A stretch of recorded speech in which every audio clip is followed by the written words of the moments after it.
A short lesson about feeding and caring of your new drones. The do's and the don'ts, the places that you can go and what you can expect out of them, and the unexpected things that you might see and you might do.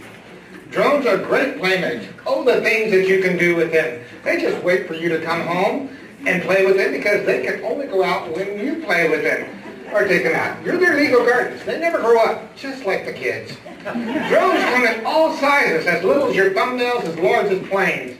And with just a few blades, some have lots of blades. Some weigh a few ounces and some weigh thousands of pounds. And they come in all different shapes. Drones can be asleep now, or in their own little world, or wide awake, burning the energy at a high rate of speed. They're just like teenagers. You feed them energy batteries for a little playtime. The batteries they buy are a few $100s to $1. And you can refill them over and over again. Now, then of course, there is the training and the coaching. There are classes you can take and online tutoring so that you can learn how to guide them. It's very important because you don't want to run them into the electric pines or wires, parked cars, or even yourself. They also get sick and break their legs and arms. They get bad energy batteries, or their brains get fried on who knows what. And then you need to reboot them, and you always have to upgrade their learning because they forget what they are doing, just like kids, and then to send them to college.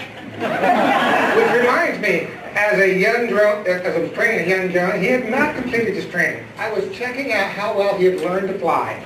He started out well, okay, not bad, but then headed up, then back down the ground. I told him, do or do not.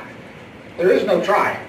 Then he got his wings and just flew away into the desert at about 30 miles an hour with about 15 minutes of playtime.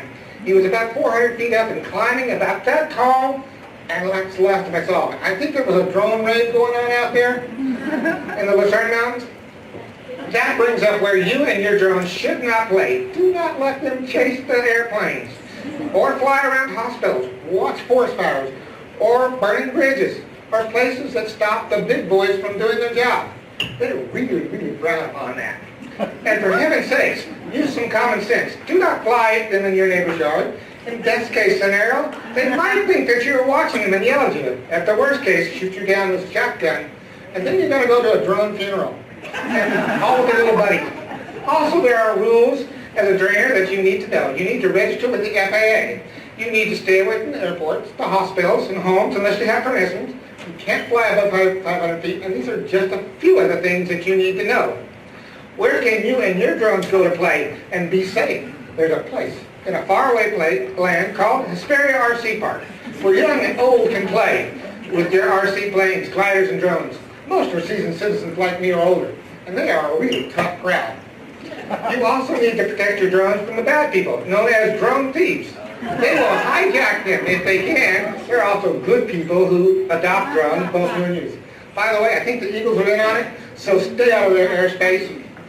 When you're out walking your drone, always remember where you are. When you tell it to return to launch, it will fly straight to where it came launched at. And if there's nothing in the way, that's a good thing. But if there's a tree, then it's a drone haircut. And then you got to go up and climb and get it and come back down. Hope you don't fall.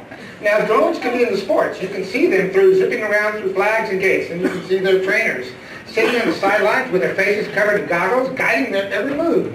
You know, that's called the dark side. I wonder why. Then there are drones that sit back and take pictures and video from the skies. You can get awesome shots of trees, waterfalls, bridges, eagles. Get off! Here come the eagles! The sky is the limit. Anything you can think of. There are jobs for making drones into productive citizens, like taking pictures of job sites, doing 3D mapping, delivering pizza, doing film shots, or rescue areas, remote area. Now, there are such things as shadow drones. These drones are very rare, and you have to look for them, as they show up in the most unlikely places, because you are watching your drone and guiding it. They are watching you and wanting to come into the love of your protection. Then there are those known as the shadow masters that can sense and become one with the shadow drone. They are sent out to find and bring the shadow drones in to be trained and research so that we can understand these elusive creatures and bond other trainers to them. Now, you can even ride them like a hoverboard if you are brave enough. Wouldn't do that. Then there's what's called a drone selfie. But don't look into the camera with your tongue out. It doesn't turn out well. So I say to all, good night and drone on. Drone on.